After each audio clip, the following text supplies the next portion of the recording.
Vamos a leer 1 Corintios capítulo 11, verso 28.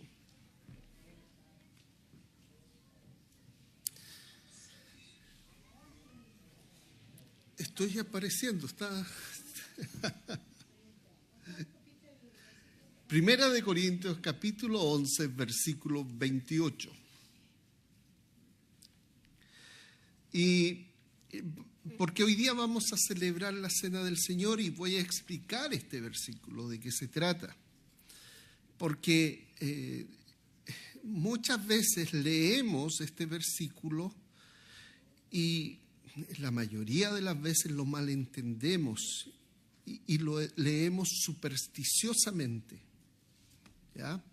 Y no desde lo que dice la Escritura. Dice, verso 28, por tanto examínese cada uno a sí mismo y entonces coma del pan y beba de la copa, porque el que come y bebe sin discernir correctamente el cuerpo del Señor come y bebe juicio para sí. Particularmente esta expresión, discernir el cuerpo, ¿ya? Discernir correctamente. Enfatizo, discernir correctamente el cuerpo. ¿Por qué leo eso primero? Ahora leo el 27. De manera que el que coma el pan o beba la copa del Señor indignamente será culpable del cuerpo y de la sangre del Señor. Nótese el contexto. Beber de la copa, comer del pan indignamente. ¿Qué significa beber y participar del pan indignamente? Esa es la pregunta. Pero la pregunta tiene que contestarse a partir de lo que dice el versículo 29. Discernir correctamente el cuerpo del Señor. Ya se me puso complicado. ¿Qué significa discernir el cuerpo del Señor? El que no discierne el cuerpo del Señor es el que bebe y participa indignamente. Entonces no tenemos idea si hemos bebido y participado de la Cena del Señor. Las veces pasadas que lo hemos hecho, sí lo hemos hecho indignamente. ¿Por qué?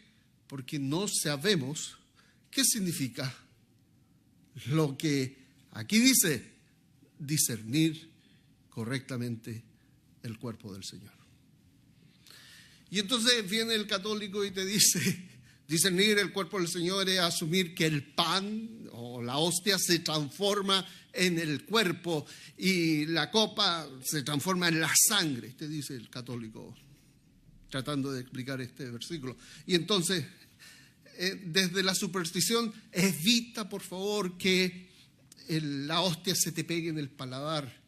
Tú trágatelo de inmediato. No sé, explicaciones que yo siendo muy niño en algún minuto pude haber escuchado y no recuerdo. El asunto es que no es eso. No tiene que ver con que el pan se transforma en el cuerpo del Señor. Eso lo voy a decir derechamente. Es superstición. No es así. Y lo vamos a ver. El pan que vamos a participar, que en realidad es una especie de galletita, algunos casi libres de gluten, es una galletita y una copita que en realidad pareciera ser jugo de uva. Confiaremos en lo que dice el cartel. Pero, ¿y eso qué significa? Bueno, lo voy a explicar. Porque hay dos cosas que hay que entender. Como nos dice el apóstol Pablo, versículo 25. Si te das cuenta, estoy leyendo hacia atrás. Está planteada la pregunta, ¿qué es beber y participar indignamente de la Cena del Señor? ¿Qué es aquel que no discierne el cuerpo de Cristo y la sangre de Cristo? Los dejé más complicados. ¿Qué significa eso? Bueno, primero leamos el 25, que es más fácil. De la misma manera tomó la copa, versículo 23, perdón. Porque yo recibí del Señor lo mismo que les he enseñado. Que el Señor Jesús, la noche que fue entregado, tomó pan. Ahora, fíjense, lo que vamos a hacer está basado en lo que la Escritura enseña. Lo que vamos a hacer es lo que el Señor le entregó directamente a los discípulos. Y aquí, posteriormente, Pablo dice, porque yo recibí del Señor lo mismo que les he enseñado. La enseñanza tiene que estar basada en lo que dice la Escritura. ¿Ya? No puede estar basada en mis apreciaciones personales o culturales, sino que en lo que la Biblia nos dice. Y aquí algo interesante. Fíjense cómo llamaban en el primer siglo la primera iglesia, la iglesia primitiva, a la cena del Señor también. Vamos a Hechos, capítulo 2, versículo 42. Hechos capítulo 2, versículo 42. Dice, y se dedicaban, ¿quiénes? Los primeros convertidos, continuamente a la enseñanza de los apóstoles, a la comunión, al compartir y al partimiento del pan y a la oración.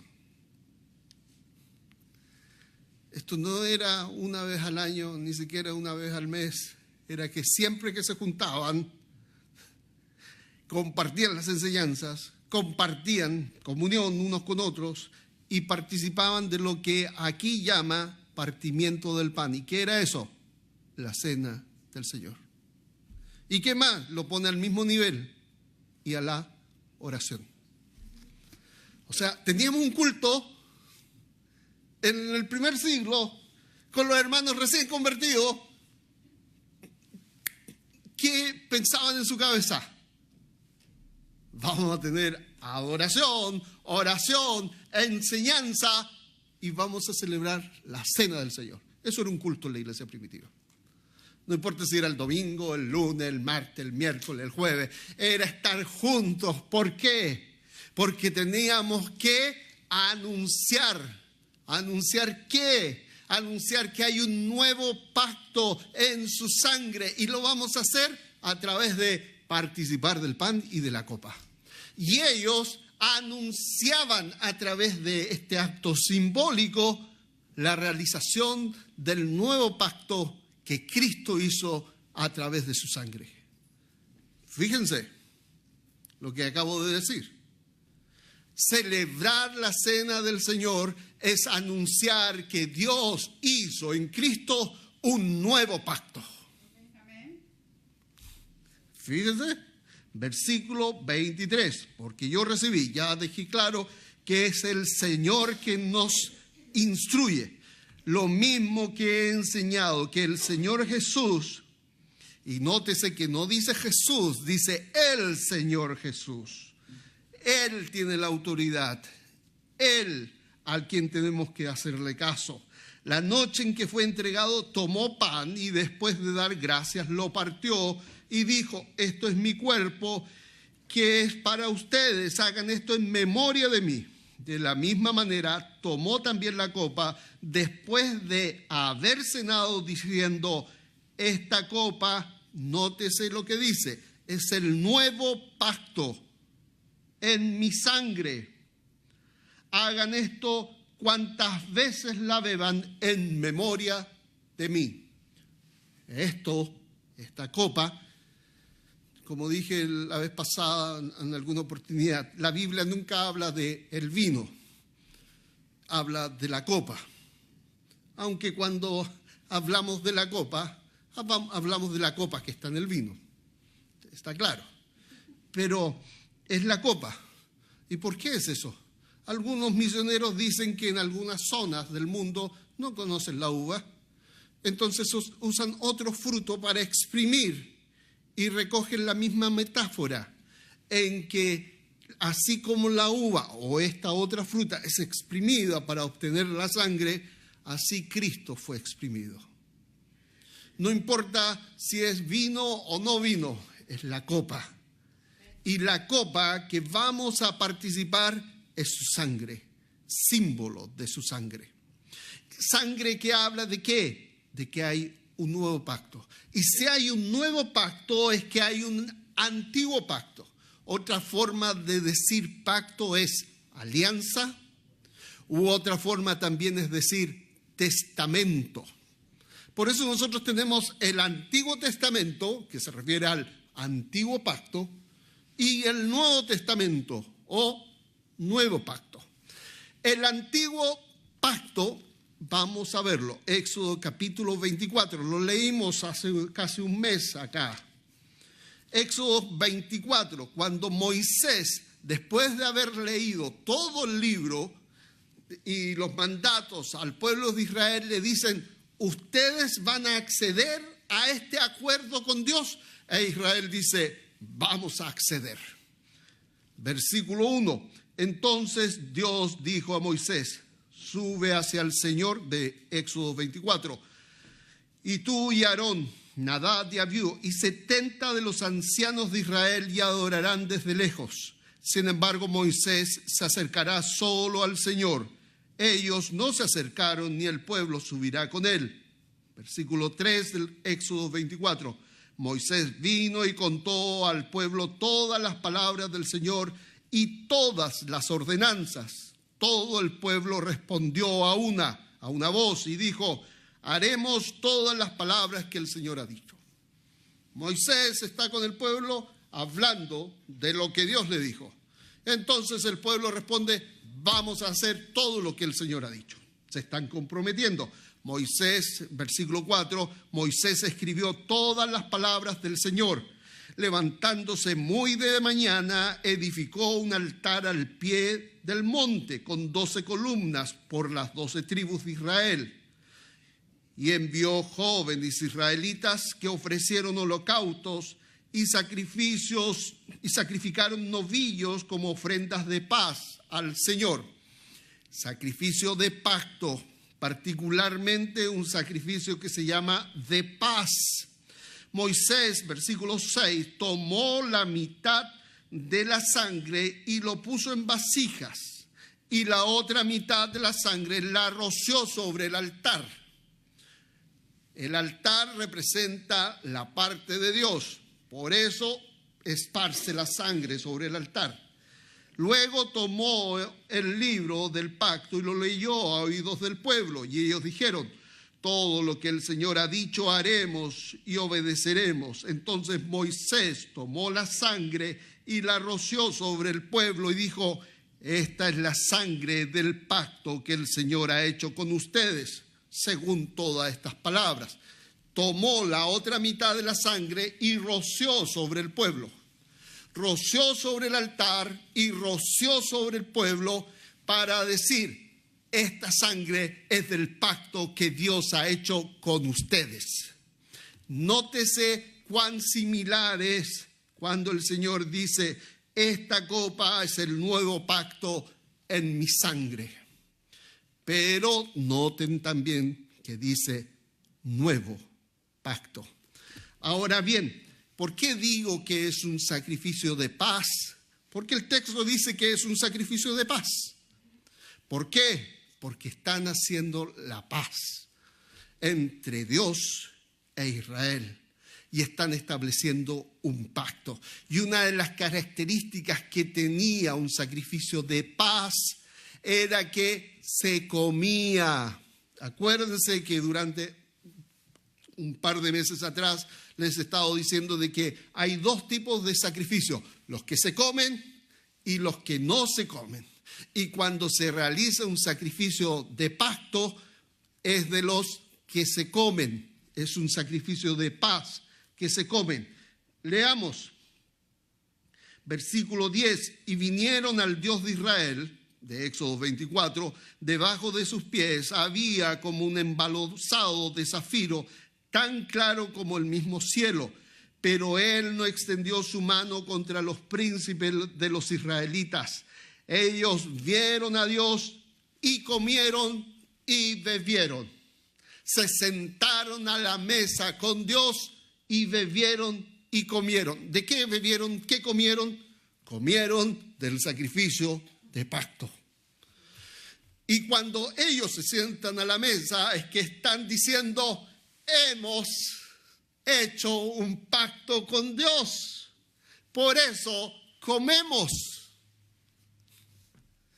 Y cuando tú participas de la cena del Señor, estás diciendo: Dios ha hecho con nosotros un pacto, un nuevo pacto, por la sangre del Hijo de Dios. Y como ya estamos sentados en la mesa con Dios mismo, lo manifestamos externamente, lo que ya ocurre aquí adentro. ¿Me entienden? Lo que estás diciendo es que ya estás sentado en los lugares celestiales con Cristo, en Cristo, y Dios te acepta en base a la sangre del pacto. Porque el sacrificio de Cristo, su muerte en la cruz, su derramamiento de la sangre, es un sacrificio de paz, es un sacrificio de pacto. Y Dios ha hecho un pacto con la humanidad.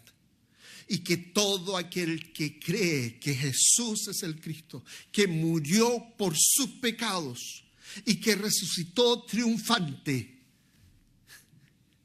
y que Él, Cristo, ha entrado y se ha sentado a la diestra de Dios en las alturas, se apropia de este pacto por la sola fe. ¿Me entienden? Lo que estoy diciendo es que este sacrificio de pacto, no importa el color de piel que tengamos, no importa la edad que tengamos, no importa la nacionalidad de la cual procedemos, seamos, en mi caso, chileno, mexicano, venezolano, salvadoreño, guatemalteco, no importa. El pacto ha hecho que, no importando la nacionalidad o nuestro origen, conformamos un solo cuerpo. Somos un solo hombre. Somos como si fuéramos una sola persona en Cristo. Nótese lo que estoy diciendo. No podemos menospreciar al hermano por ser mexicano. No podemos despreciar al otro porque es diferente a mi nacionalidad. No puedo yo creerme más que mi hermano porque yo soy, comillas, americano. No importa de dónde yo venga. No importa la preparación académica que yo tenga. No importa la cantidad de años de estudios que yo tenga. No importa si soy ingeniero, soy doctor, soy consejero o soy el janitor, el conserje. No importa quién sea, soy uno en Cristo. Pero si utilizo que yo soy chileno para menospreciar a mi hermano, pero si yo utilizo el hecho de tener más dinero o menos dinero para mirar en menos a mi hermano, pero si yo utilizo mi color de piel, mi color de ojos, mi color del cabello o mi edad, si soy más viejo o más joven, para mirar de manera menospreciativa al otro, es que no estoy discerniendo el cuerpo de Cristo. ¿Me entiendes? ¿Por qué digo todo esto? Porque el pacto se hizo Dios con la humanidad. Y esta humanidad solo accede al pacto asumiendo que Cristo es el Cordero que derramó su sangre. Cordero sin mancha, sin pecado, sin contaminación, digno de poder ser el sacrificio de pacto. Y este hecho nos transforma en uno solo, en un cuerpo. Fíjate, entonces, ¿qué estoy diciendo? Tomar la cena indignamente es básicamente no considerar al otro como parte del pacto, tal cual yo, por su color de piel, por su cantidad de dinero, o porque él tiene más, o porque él tiene menos. Fíjate lo que dice el verso 17, para que quede más claro. Pero el darles, ahora, perdón, 1 Corintios 11, 17.